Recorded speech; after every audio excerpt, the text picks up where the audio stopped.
on this week's episode of In the Suite with Tina Powell. None of us are going to get out of life scot-free. So whatever our struggles are, we learn to adapt. After that time, I had a plan. I was going to get the hell out of there. I was going to find my life. And that's exactly what I did.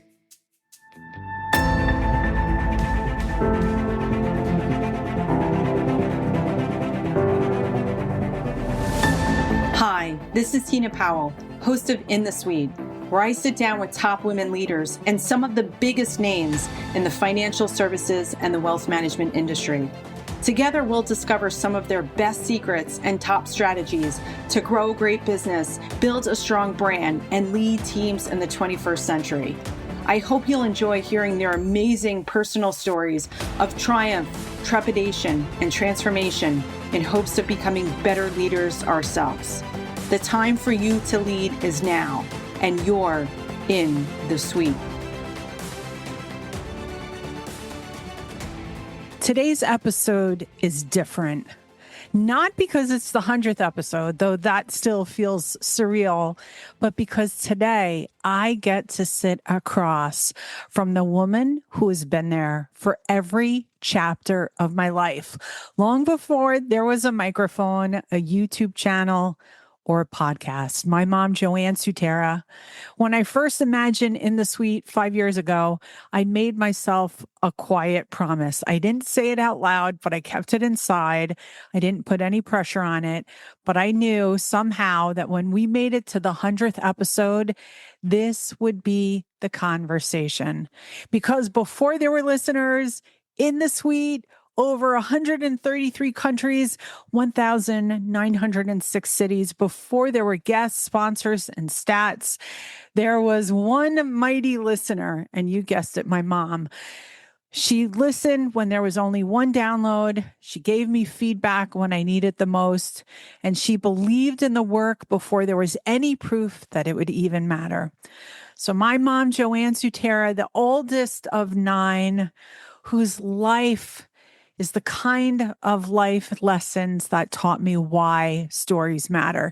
She grew up in chaos, learned responsibility way too early, and figured out very young that survival requires adaptation. She left home at age 18. She got on a one-way trip to New York at 19 with $30 in her pocket.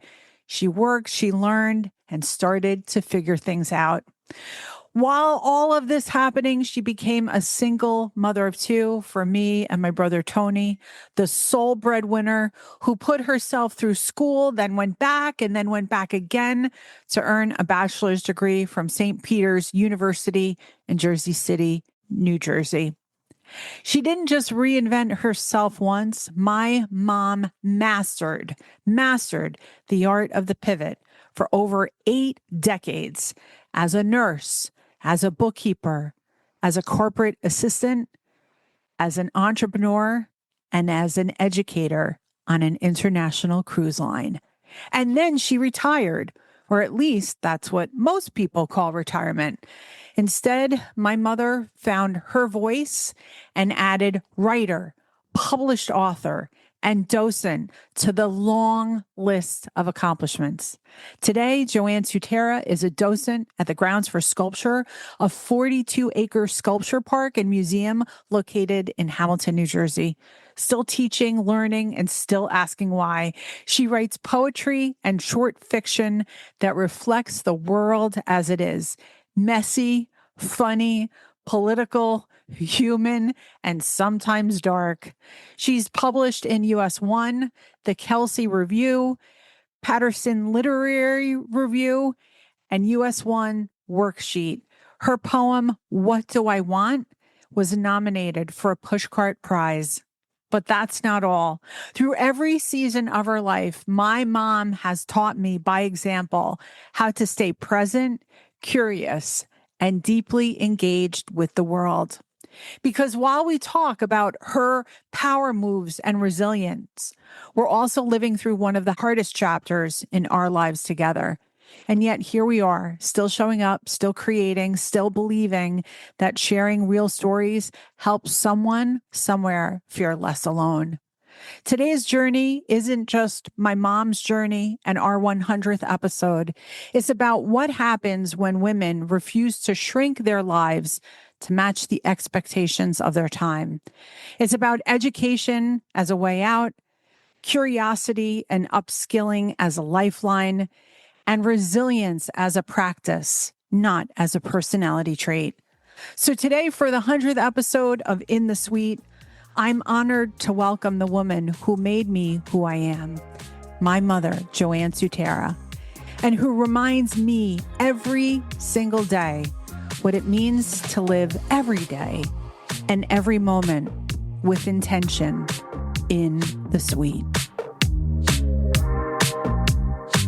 Wow, Mom, take a seat in the suite for this 100th episode. Oh my God, it's the 100th episode. Here we go. Can you believe it? Yes, I can. I've seen most of them. I know. Amazing. Amazing. First of all, I'm so glad. I'm so grateful that we're both here, especially given the set of circumstances that we've been dealing with, our family. But unbeknownst to you, when I started this podcast about 5 years ago, I said to myself that I was committed to doing the 100th episode, that I said that I wasn't going to look back. I wasn't necessarily going to care about stats and run for performance. But what I was going to commit was the act of creating this content, because it really filled a gap. These types of stories from women especially has filled a gap in not only the wealth management industry, but blends into entrepreneur and business. So I always knew that I was going to hit that 100th episode, no matter what, no matter how long it took. Yeah. And here we are. And Tina, I just want you to know, I feel so privileged to be among all these women that you've interviewed, and some men. I won't forget there were men too. Yeah. But the women were smart. They were educated, who through their own struggles, especially in the workplace, have achieved fabulous goals. It was so inspiring and made me wish I had been born maybe a little later. I feel that way with this generation too. So I can see how you could feel like that. But back then when I started, I always knew that you were going to be the 100th episode. And so you fit directly. You have made so many power moves throughout your own life. You've been an inspiration to me. You've been a real help to the show because, again, when I just had that one listener, you guys, when we started In the Suite and had one listener, and that was my mother, you gave me the feedback that I needed in order to get better. And so here we are. So let's talk about you. And I know that it might be a little bit hard, but I think that your story is really one that has to get out and has to get to our In the Suite listeners. So let's kind of start about growing up, because growing up definitely shapes who you are. And you are the oldest of 9 children. And I say that proudly. I say that to people. I actually brag a lot about you when you're not in the room. And I say yes, because we have our daily Christmases in California and Vegas throughout the years. But when I look back at time, I see that you made so many power moves.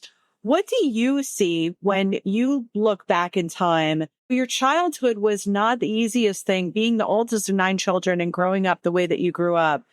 What do you think that helped to shape you and strengthen you?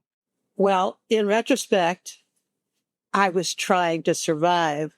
It was extremely chaotic growing up, not because there were so many of us, but because the people that were supposed to be in charge, namely my parents, were kids themselves who weren't prepared for the responsibilities. My father, when I was 16, deserted for the last time, leaving us with nothing. He had a gambling problem. Those years, what happened is we went on welfare. People around my mother were primarily the priests from the Catholic Church. My mother was very religious, and we were brought up to be Catholics. The other thing was that the advice that she got was detrimental to all of us. We were like farmed out to work. I started working At 10, my mother saw us as people who could help with the burden of all of these kids. And we were just kids ourselves. Getting through that period, especially when I was 16, was very, very difficult. I don't have to go into detail, but I tell you this, none of us are going to get out of life scot-free. So whatever our struggles are, we learn to adapt. I had a plan. After that time, I had a plan. I was going to get the hell out of there. I was going to find my life. And that's exactly what I did. I managed to finish high school. I went from Catholic school to public school. I moved when I was 18 years old, even before I finished high school. I moved out of my house into an apartment with a friend.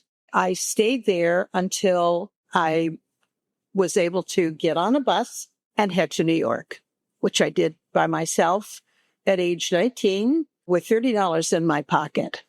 And you literally, like, here was California where you grew up, and then you went, and then all the way to the other side of the United States. Shortly thereafter, when did you meet my father? I met your father when I was 23. And my father died 20 years ago, everybody, and they were divorced when I was 5 or 6. You were wife, my father, God bless him. I was wife number 2. 4 marriages. My mom, you were wife number 2. Talk a little bit about meeting him and what that part of your life was like, because that's what gave birth to me and Tony. Our only 2 children. So at the time, this is the early 60s. When I arrived in New York, I stayed in what they called an SRO, single people only. And I looked in the New York Times, and you could get roommates through the New York Times, which is what I did. And I found these 2 girls. One of them was named Barbara, and Barbara was a former nun. And then the other one was named Sharon, and Sharon worked for Ed Sullivan. I found another roommate whose name was Lois, and Lois Pomerantz. And Lois and I are still friends. That's amazing. Yeah, she and I met again through the New York Times. And I was waitressing. I waitressed and bartended because I had no education at that point. I didn't know what I was going to do. I was just living from day to day. Lois calls me up one night and she said, "Get dressed. I have this guy I want you to meet." Okay, so it's 3:00 in the morning, as a matter of fact. So I get dressed, and in walks your father. And he was in a tuxedo, and I didn't know that was his uniform for work. I mean, he was just a really attractive guy. So he says to me, "We're going to go uptown." We take a taxi up to Harlem, and there's after hours places. And he was working in a saloon. And after hours, people would go, and they would go to after hours places where they would party and drink, right, or play cards or whatever they would do. We get up to Harlem, and as we're getting up there, the place is being raided because after hours places were illegal. Now they're in vogue, you guys. Yeah. So now he's there, and everybody knew him. "Hi, Tony, how are you?" I was stunned. I was absolutely floored by all this. And I was completely entranced because I said, "Oh my God, this guy is so well known. He's so popular. He's so this. He's so handsome. He's so a lot of things." And when I look back now, he was a lot of the things I wasn't. And so what I think I was looking for was somebody to bring me out of myself. And here was the guy. No question about it. Tony was very instrumental in taking me to places on 52nd Street, jazz joints. He introduced me to music. He introduced me to theater. He introduced me to social life. He introduced me to partying. He introduced me to so many things. And for that, I was always grateful. So eventually, Tony and I married. The warning signs were there. I just didn't see them. Oh, none of us see them so early in in life. And I think the restaurant business that marked his career forever was responsible for, we'll just call it a lot of bad habits. Well, considerable number of bad habits. Yeah. But, in another world. yeah, but I was not, I mean, I kept working for a while. Then I had you, and I stayed home for the period between you and your brother, Tony. And I saw my life unraveling. I saw what I would consider my parents' marriage right in front of me. I knew that if I stayed, this is what would happen. So what I did is I decided I needed a profession. I could no longer just be a waitress or a bartender. I needed a profession. So I enrolled in nursing school at Bergen Community College. And by day or evening, depending when the classes were, I attended school. And that was your second power move. The first was going from the West Coast to the East Coast, and then the decision to get your education. Right. At Bergen Community first. Right. And that gets better, ladies and gentlemen. Well, eventually I was able to finish most of my schooling except for the last semester. When Tony came home one night after he had a major accident with the car, we no longer had a car. People were calling, the Shylocks were calling, they get your husband on the phone, he owes us money, Oh boy. blah, blah, blah. So all of this was coming in, and it all came to a head. And I said to him, you have to go. You have to go. I don't want you here. You have to leave. No, I can't leave. I mean, it was a whole thing. No. But eventually I got him out of the house. And I said to myself, I'll finish school, and I don't have that much more to go, and we'll see. So I got myself a job, again, waitressing in a restaurant in town. And I only had to work a couple nights, and it worked out so that I had enough time to go to school. I also could be there when you kids were up. So you really never missed me, or you missed me, but I was in and out, but not always gone. Okay. So now I have my nursing degree.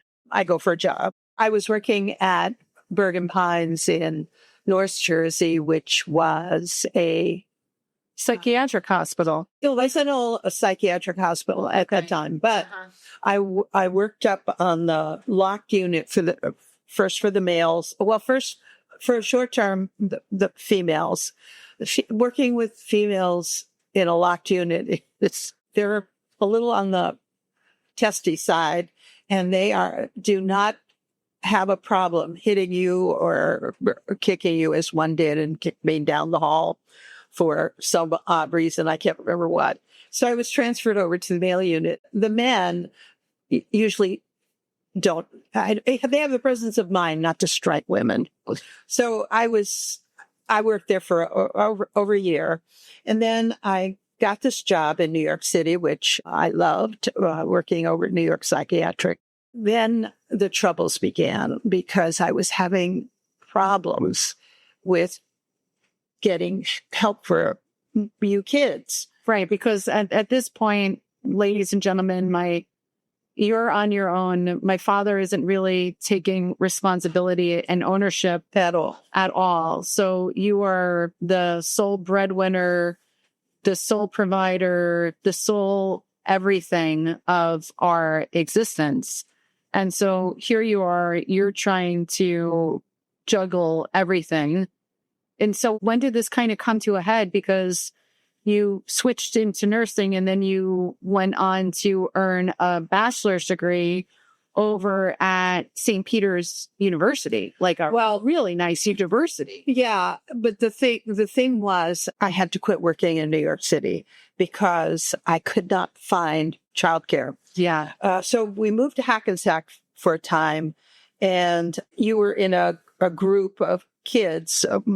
And I got audited by the IRS for my child care credit. And I had no idea that you needed proof that you paid something. That we had no money and that we were in need. No, but I paid this woman cash to watch you and Tony. Yeah. And this was during the day while I was working. So she would not, of course, because she wouldn't. Why would she? Right. She decided, she said no, she would not give me proof that I had paid her. I eventually straightened all that out, but lost. For that, I had to move out of the city, move from my city job because now I had nobody to watch you guys. So I moved back to Tenafly because I was not happy with living in Hackensack to begin with. Anyway, so I moved back to Tenafly. And when I moved there the second time, again, the problem was daycare. So I went back to waitressing because I could make in 2 days or 3 days what I was making in nursing. And I didn't have problems to have someone come and watch you guys just for a few hours a night. So enter Danny. And Danny and I had met when I was working in Bergenfield. He had a salon in Tenafly. So Danny and I started living together. Before we started living together, I had said to him that I wanted to go back for a degree. So I went back for a bachelor's degree. Another power move, ladies and gentlemen. Yeah, at St. Peter's University, which was offering night courses and things. Now, I went through 4 years of college. I was 29 when I started. I was 45 or 6, I think, when I finished. So this is a different kind of an education because you're already in the world. You're street smart. You're savvy. What am I doing with this education? It's shaping me in a different way. I know that. I wanted to look at the world through an educated periscope. In the meantime, I'm go back to my sister and brothers for a minute. My sister became an attorney. My brothers all educated themselves. Who was an engineer? Two engineers, actually. This is a family raised essentially on welfare for the last half of their lives. Anyway, none of them fell down. They all did well for themselves. All right, back to my story. I love that, by the way. Thank you very much for highlighting that because I am in awe. Yeah. When we have our daily Christmases, Mom, I am in awe of how successful all of your brothers and your sister turned out. Yeah. And I'm wondering if it's because that you had the welfare card. There are lots of things that we do in terms of how we live our lives, fear of poverty. And I don't know if it was it a fear or was it just a response that felt very like, not necessarily that you were running away from anything, but just that, hey, that internally that you needed to change stuff. And it sounded like education, which I think has always been the ticket of way out. I still think that education is the way out. Yeah, education is the way out.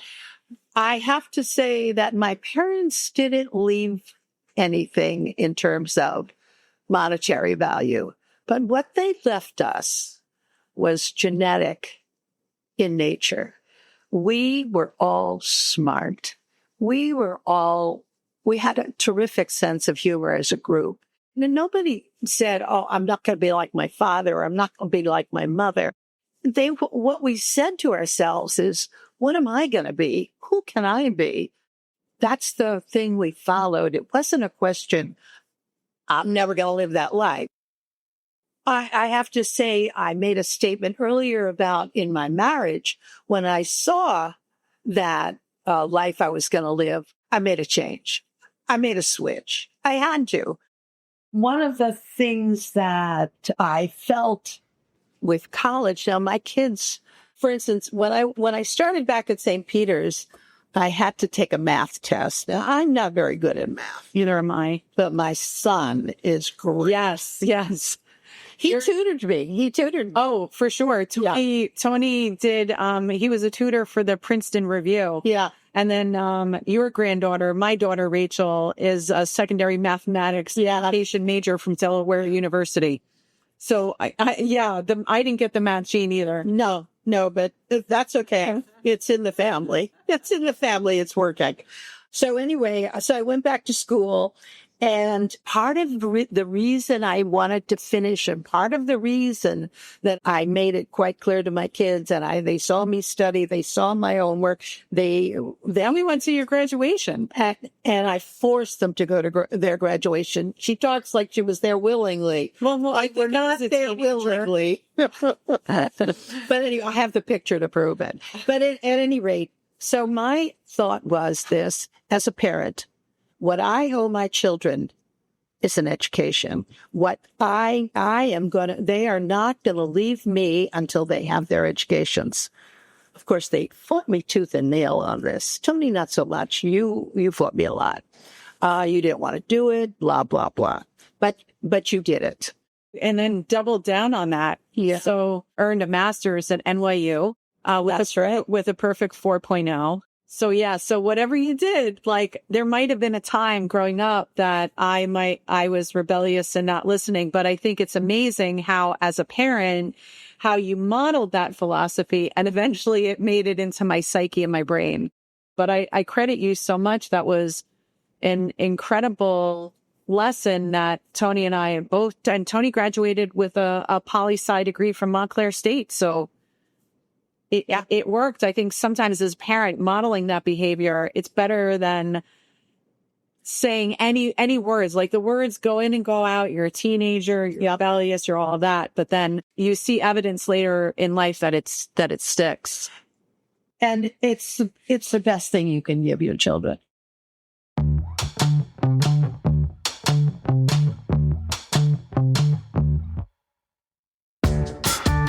Can we talk a little bit about entrepreneurship? Because not only did you, for me, model a life that was filled with education, lifelong learning, and still lifelong learning, which we're definitely gonna talk about how you're manifesting that right now.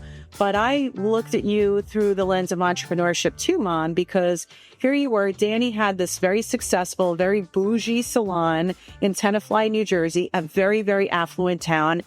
And you worked for a time with him, and then you went on to have your own bookkeeping business. You did tax preparation. You worked at a tax accounting company for 13 years.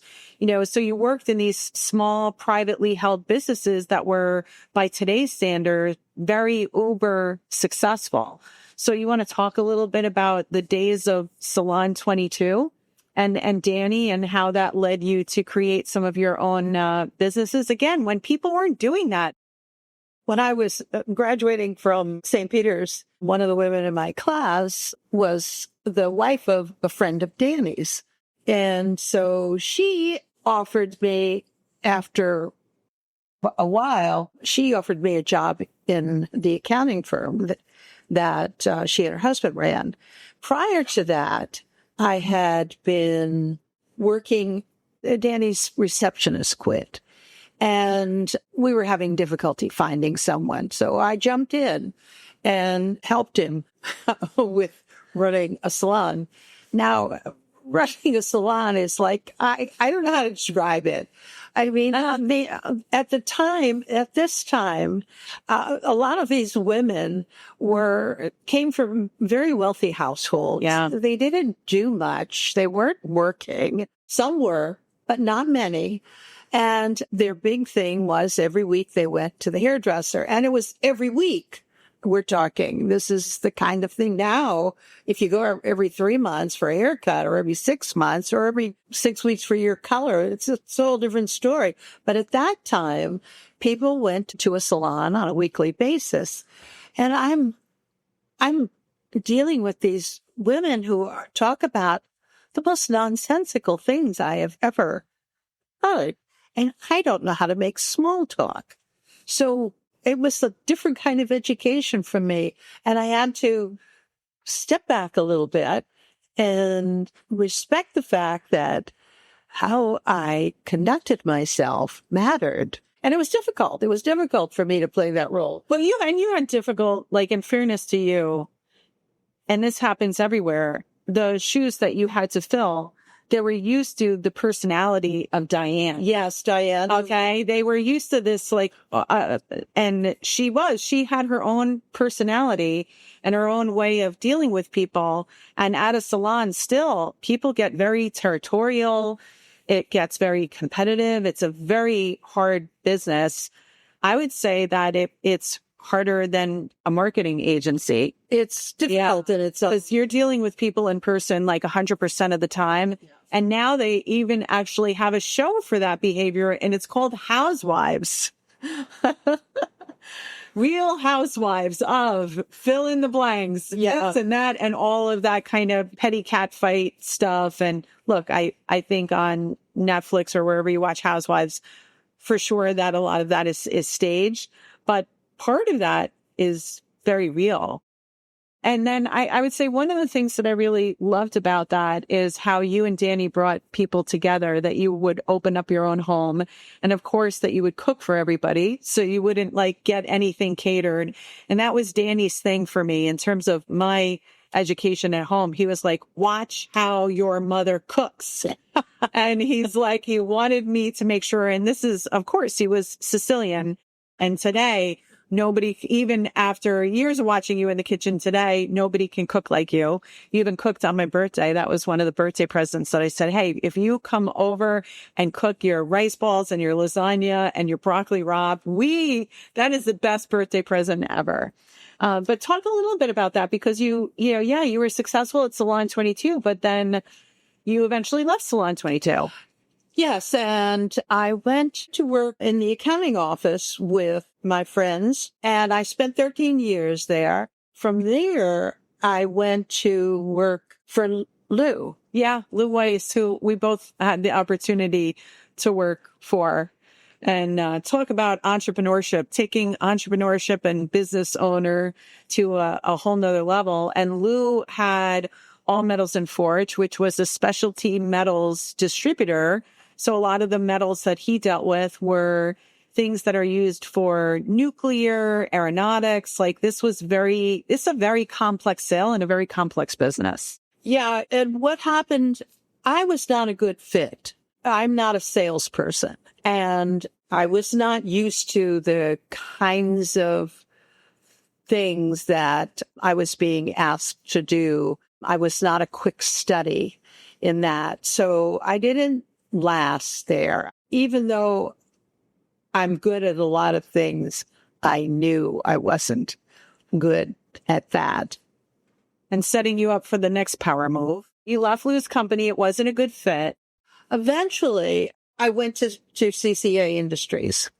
I don't know if you can. Yes, I remember CCA Industries, and I remember actually driving East Rutherford. Yeah, was the office. Quite impressive. And what I remembered is that on Wheel of Fortune and Jeopardy, at the very end, they would have this little advertisement, and it would be sudden eye. And it was this almost magic formula that you would put on your eyes so that you weren't wrinkled anymore.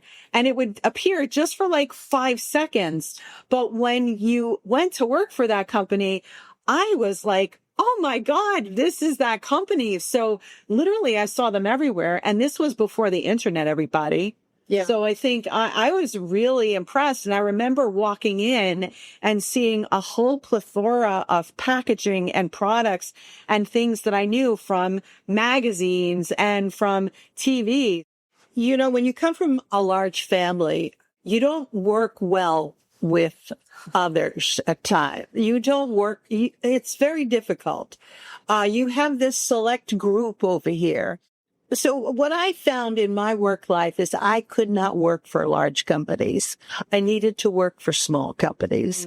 Anyway, so now I find this job at CCA Industries, and I'm working for the chairman of the board, and he gives me complete autonomy. I help him write his messages to the board holders, stockholders, because he's the chairman. We get all the letters of people who are going to sue the company for this, the eyebrow.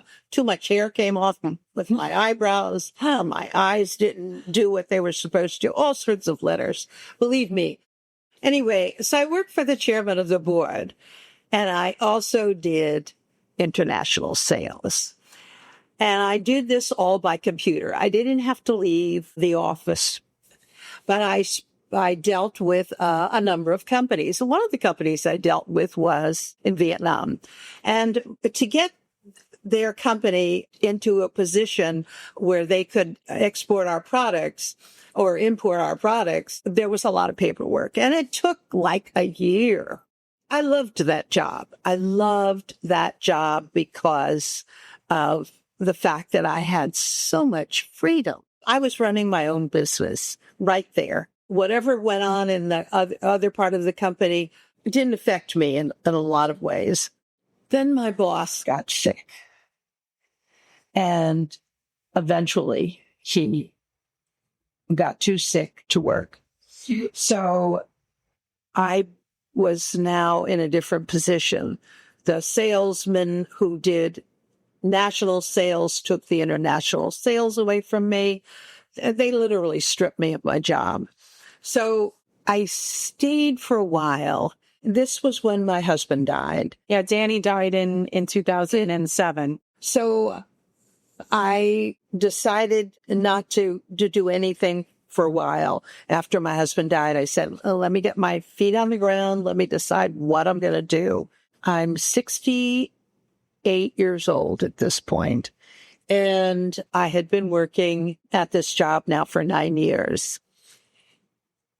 And as I said, I was stripped of everything. I was like demoted. They couldn't even find a position that would make me happy. So eventually I just decided to quit. This was 6 months after my husband died. And so I said, oh, all right, what am I going to do now? Well, I made my bucket list. I took a job. Somebody pointed me in the direction of the Norwegian cruise line, and I taught computer classes on the Norwegian cruise line. I did 3 cruises with them. Tower move. I was like, you're doing what? Yeah. I was like, how in the world? Because again, this is pre-internet stuff, or maybe it was just happening. Maybe the internet was like kind of just happening, but certainly social media wasn't happening. Social media hadn't happened yet. And I don't believe, maybe we had a flip phone, but we certainly didn't have an iPhone then. Right? Right. But we had digital cameras. We had YouTube. We had YouTube. We had digital cameras, right? God, all of that when so I so admired that. And I thought that was the coolest thing ever. How my mom teaching on Norwegian cruise line. Well, wait. So I'm teaching this class. Okay. So my granddaughter is 18 years old at this point. And I said to her, I want you to come on a cruise with me. I wanted to go to Europe, but there were none available. So we went to Alaska. Anyway, she comes along. And in my classes, I have her talk because people are asking questions that I really can't, or I can't answer specifically, not the way she can. So I hand it over to her and I let her talk and tell what she can. And she's great. She just sits there and rattles off all this stuff. Meanwhile, I mean, I was computer savvy. I embraced technology. I loved technology. You still do, Mom. And still do. Anyway, so we do these 3 trips, 2 to Alaska, 1 to, where was the other place? You were international. I thought that you were on a 3-week to South America. South America. South America was on my bucket list. I'd never been to South America. So I wanted to go to South America. Now, the thing about cruising is after a while, the food is like, oh, you want to throw up. There's so much. Number one, there's so much of it. And number 2, it all tastes the same after a while. Yeah. And I couldn't go on another cruise. I just couldn't. And that was the last time I cruised then because I genuinely could not get on a boat. Okay. Well, let's, and so that was the last job was working for the cruise line. You eventually made a decision for retirement, which I think is like you're thriving now. Absolutely. Your life is thriving. You hit your stride with your poetry. You're a published author and poet. I think that's huge. I'm really been impressed with that. I would love you to speak to our listening audience because retirement is on everybody's radar. And I think people struggle with it.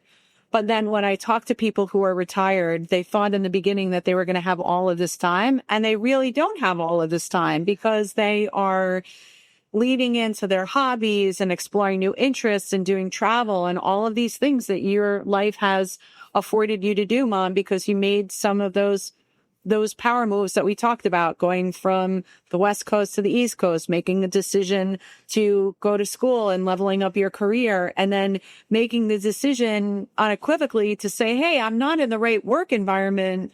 And then now, which leads you to today. So let's talk about what today looks like. I asked you to prepare a poem if you want to share, and if you want to read a poem. How many do you have published at this time? I mean, you should have a whole, I shouldn't have books right now. You should have a whole like volume 1 and volume 2 series now. You've been doing poetry for what, over 10 years? For at least, for about.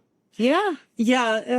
I started out being a short story writer, and I've had a couple of those published. And one of the reasons I took poetry was to make my writing more concise.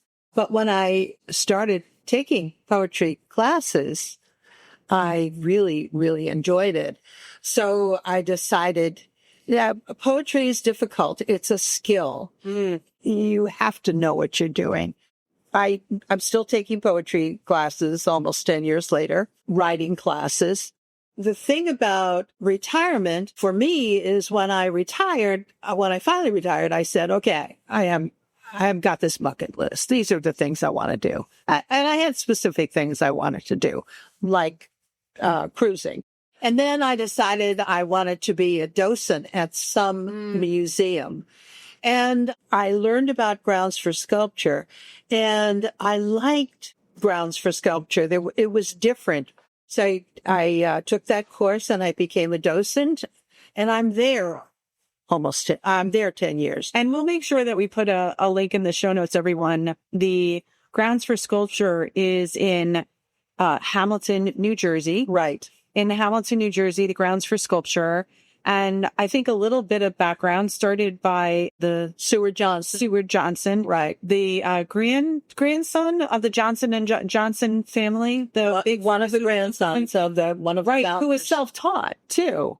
He was. The thing that surprised me is that when I first went to Grounds for Sculpture because of you, Mom, and I saw a Seward Johnson sculpture for the first time, I was like, wow, that looks so familiar. Literally, his sculptures are all over the world right now. Yes, they are.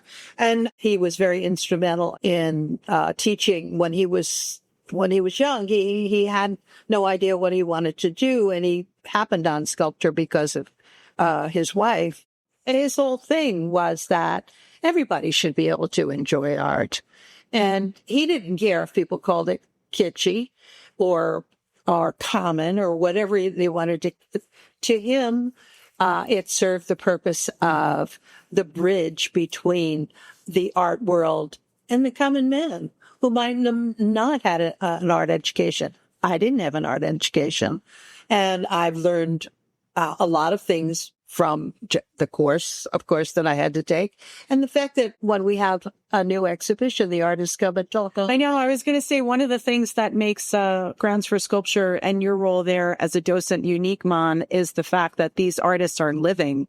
And so I know that when you have prepared for an exhibit, that you have gone through the process of actually speaking to the author, speaking to the creator, right, and really understanding the why of the piece and being able to explain it in a way that nobody else can. Right. Let's take a moment to talk about your growth. If you're in financial services and wondering how to move the needle on metrics that truly matter, pipeline, revenue, and profitability, you need a marketing agency partner who gets it. And intentionally, we're not just any marketing agency. We are the go-to growth consultancy for fintechs, RIAs, custodians, broker-dealers, and asset managers. Our team of cross-functional growth specialists works seamlessly across your firm to accelerate results. Ready to get intentional? Email me at tina@growintentionally.com for a complimentary strategy call that starts transforming your growth engine today. Now, let's get back to the conversation. You know, this is our 100th episode of In the Suite. I knew that you were going to be the 100th guest. And let's kind of switch it up. I don't want to get too morbid here, but one of the things that I'm doing is documenting my journey about lung cancer. So the universe threw us an incredible blow nearly 3 years ago. January 16, 2023 will be my 3rd year cancerversary. And I did launch a second podcast, everybody who's listening, Lung Cancer Strong. So you could find it on all of the major podcast outlets. We're on Apple, we're on Spotify. We're also available on YouTube as well, because I thought that it was really important to make sure that what's in my head and what I've learned can benefit other people. Mm-hmm. And the way to disseminate that knowledge is not necessarily only by me having a one-on-one conversation, but for me being able to leverage my digital media skills. Thank you, NYU. Thank you, Intentionally. I know how this distribution model works. So it's been a lot, the whole cancer journey for me. I do want to say that up until recently, you have really been almost at every appointment, but it's different. Neither one of us expected for us to be in this situation. I'll tell you that. What do you think has helped us to remain strong through a very, very challenging and very difficult time? So I feel like I'm in some sort of suspended animation. It's difficult. When Tina received this diagnosis, it was like, what? You're not talking about her. I just didn't know, what do you do? I'm a parent. What do I do? So the only thing, and look at her. She looks healthy. And yet I go to these hospital visits with her and I watch her getting drugs, lethal drugs. And I watch her come out of it. And all I can do is just sit there. There's not a thing. It's all out of my hands. I just don't know what to do. I only hope that as time goes on, she remains as she is. She's resilient and has tolerated, as I said, the lethal drugs that she's receiving. I can tell you that the person that you see here today has pulled herself together. Frequently, she doesn't feel well. Frequently, she wants to get back in bed and just pull the covers over her head, but she doesn't do that. I watch all of her stuff. So, I mean, I'm her mother. What else? She's the best. I got to tell you, you were the best auditor. And like you were responsible for the growth of In the Suite. I forgot the amazing amount of statistics about how many countries. It's like an insane amount.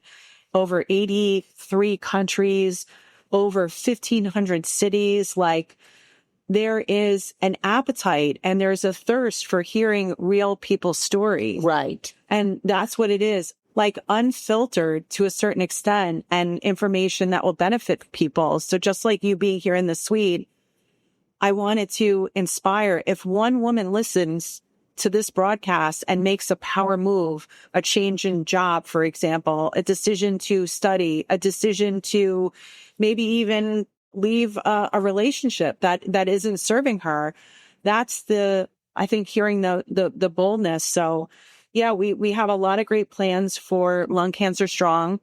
And I'm so grateful that you're my mom.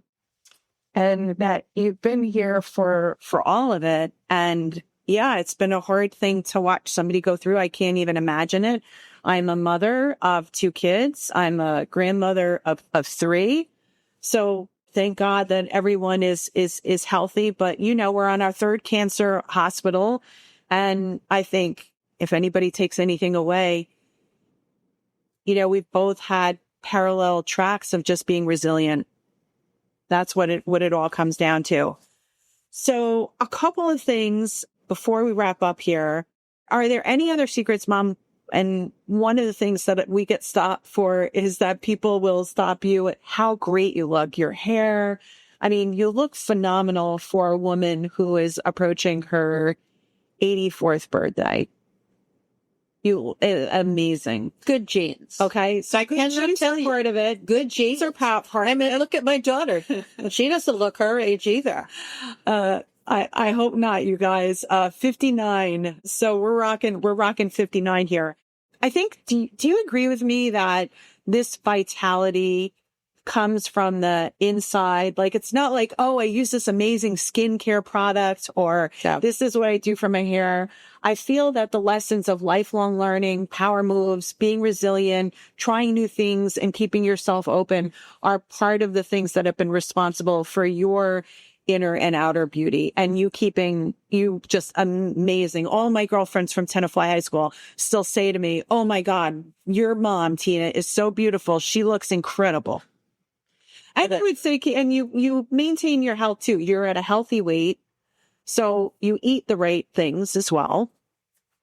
Yeah, I really think that the secret to looking good is being engaged with life. I don't think there's another. I mean, you can try all the skin creams that you want. Some of us are blessed with good genes, others not so much. So I can only say so much about that. But I do feel that most of us can keep ourselves mentally sharp by doing the things that we need to do to stay engaged with life.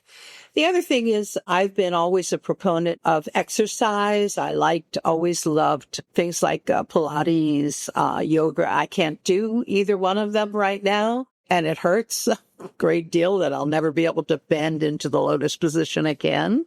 But what can I tell you? Such is life.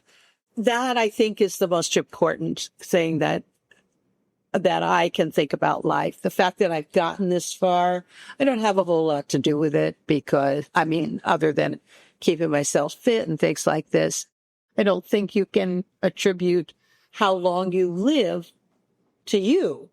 It's not within our bailiwick. Yeah, there are additional forces you just answered our last question about what's the health or the wellness tip. Is there anything else that you want to say to our listeners on this commemorate 100th episode of In the Suite? So I am extremely grateful for my children. If anything in life has given me pleasure and pain, it's been my children. I have one brilliant daughter and one really smart, brilliant son. And I have been blessed with being their mother. Thank you. What a way to wrap up. Okay, you guys, I hope that you enjoyed this amazing episode with my mom, Joanne Sutera. This was especially really meaningful to me that you were here. And I could pinch myself that we're here at the 100th episode. And many, many, many years ago, it was a goal of mine. And to be sitting here across the table from you and in no other than Intentionally Offices, which is like a second home for me. And thank you, Kelly Waltrick, as well, too. And thank you, listeners. If you have any questions for my mom, what's the best way for people to get in contact with you if anybody has any questions? I have an email, jms330@gmail.com. Okay, and I'll make sure that that's in the show notes. And for anyone that wants a personalized tour of Grounds for Sculpture, she's your gal. Thank you, everybody, for listening, and have a great week. You're listening to In the Suite, the podcast that brings you inspiring stories of women leading the way in financial services and wealth management, along with the men who champion and empower them. Our producers are Tina Powell and Kevin Hirshorn. Our editor at large is Kevin Hirshorn. Our content writer is Tina Powell. This podcast is sponsored by Intentionally, a growth design consultancy working with fintech and finserv companies to turbocharge their marketing efforts. If you want more information, please email me at tina@growintentionally.com. And thank you so much for listening. It means the world to me. We've got listeners in over 133 countries and 1,906 cities worldwide. Please consider giving us a 5-star review on Apple or Spotify.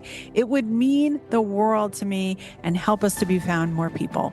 Please, I would also love for us to connect on LinkedIn and follow In the Suite Pod on Instagram. Thank you so much for listening and subscribing.